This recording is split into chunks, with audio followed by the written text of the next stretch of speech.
constatando que nuestra educación tiene problemas muy severos y que esos problemas no se resuelven simplemente con más de lo mismo, con más horas de clase, con más capacitación docente, con más salario, con más acceso a la escuela. No es un problema de más de lo mismo. Aquí hay que hacer cambios de fondo. Vamos aquí entonces a tener en cuenta la palabra educación como un término, como una concepción amplia, que no es solamente niño o niña, no es solamente sistema escolar, es todo el conjunto de instituciones, prácticas, relaciones que tienen que ver con lo educativo, es decir, con la deliberada búsqueda de aprendizajes.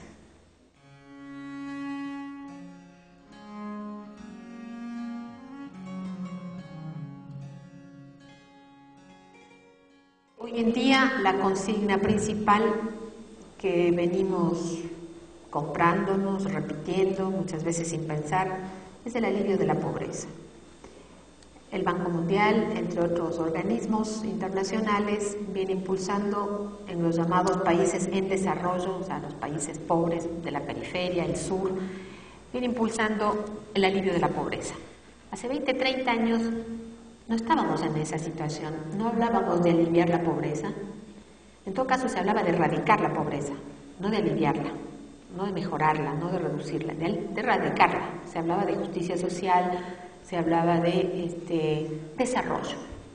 Tenemos que recuperar la vía del desarrollo, es decir, la vía de pensar que estamos avanzando hacia una mayor satisfacción de los derechos sociales, económicos y culturales de la población, que estamos avanzando hacia una cada vez mayor equidad económica, social, educativa, cultural, que estamos efectivamente cerrando brechas y no ampliándolas como viene sucediendo en muchos campos.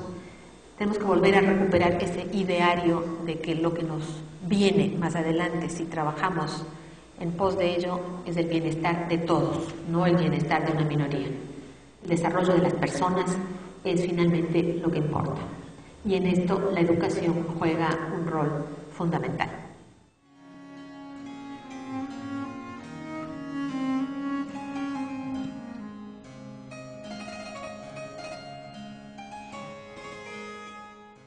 ¿Sí? Trabajar en equipos multidisciplinarios, pensar en perspectivas amplias que van más allá de lo educativo. La educación no solamente la hace un Ministerio de Educación, y este es otro de los grandes vicios de una mentalidad escolar. Cada vez más necesitamos pensar en el conjunto de políticas que hacen posible la educación y el cambio de la educación. Yo fui ministra de Educación en el Ecuador por un breve periodo, en el año 2003, y la pelea, yo creo, de un ministro o ministra de Educación hoy en día no es solo por más presupuesto para la educación. Yo, por supuesto, peleaba por más presupuesto para la educación, pero tenía que pelear por más presupuesto para la salud, la vivienda, la nutrición, etcétera, etcétera. Porque de esas condiciones depende que la gente tenga condiciones para enseñar, en el caso de los maestros, y para aprender, en el caso de los alumnos. Si solo veo más presupuesto para la educación, tengo una mirada miope. ¿Cómo rompemos con este brutal sectorialismo que se ha instalado en el ámbito de las políticas y de las acciones? Repito, no solo Estado, sociedad civil y organismos internacionales operan también sectorialmente, y aquí es un problema de buscar dónde está la punta del ovillo, quién es responsable de seguir sectorializando. Mi propia experiencia de investigación y de trabajo durante más de 30 años en educación me indica que muchas de esas puntas del ovillo no están en los gobiernos, sino en los organismos internacionales. El neoliberalismo, la globalización, que es una globalización del modelo neoliberal fundamentalmente, que se dio de manera acelerada en la década pasada, lo que ha significado, entre otras cosas, es un predominio del pensamiento económico y de los criterios económicos aplicados a todos los campos. La educación, uno de ellos. Es decir, hoy quienes toman las decisiones importantes sobre la educación ya no son los educadores, son los economistas. El Fondo Monetario decide que los maestros son parte de la burocracia. Para la mentalidad del economista, maestro es burocracia, porque es el sector asalariado más importante del Estado. O sea, el patrón es el Estado. No importa cuánto ustedes discutan acerca del rol social de un maestro, de que es un agente social, de que es un agente comunitario, de que es un intelectual, de que es un trabajador de la cultura. Para un funcionario que piensa en números, es burocracia y es masa salarial que hay que reducir.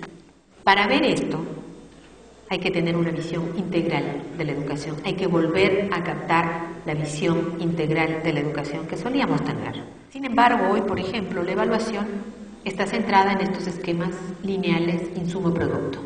Si pongo $10 de insumo, digamos, entre salario docente, capacitación docente, materiales instructivos, etcétera, ¿cuánto me rinde esa inversión?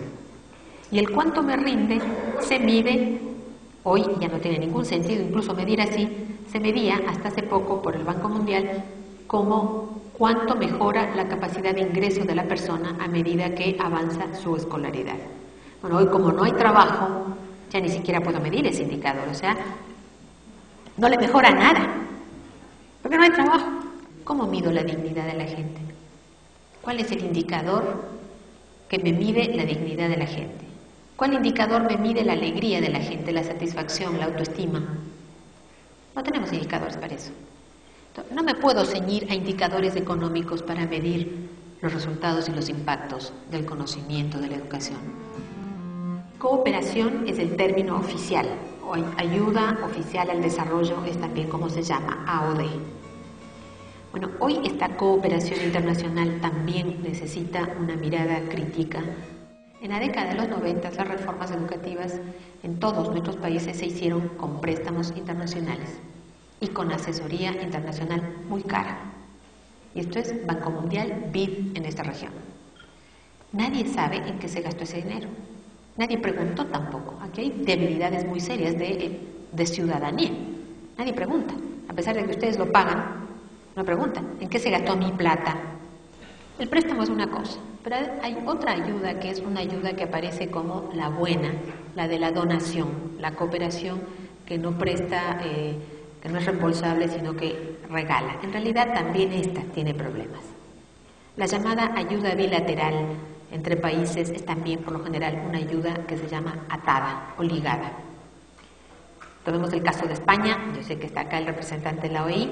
Justamente hoy en día España está en la lupa del análisis de lo que es la cooperación internacional, porque España tiene un alto nivel de ayuda ligada.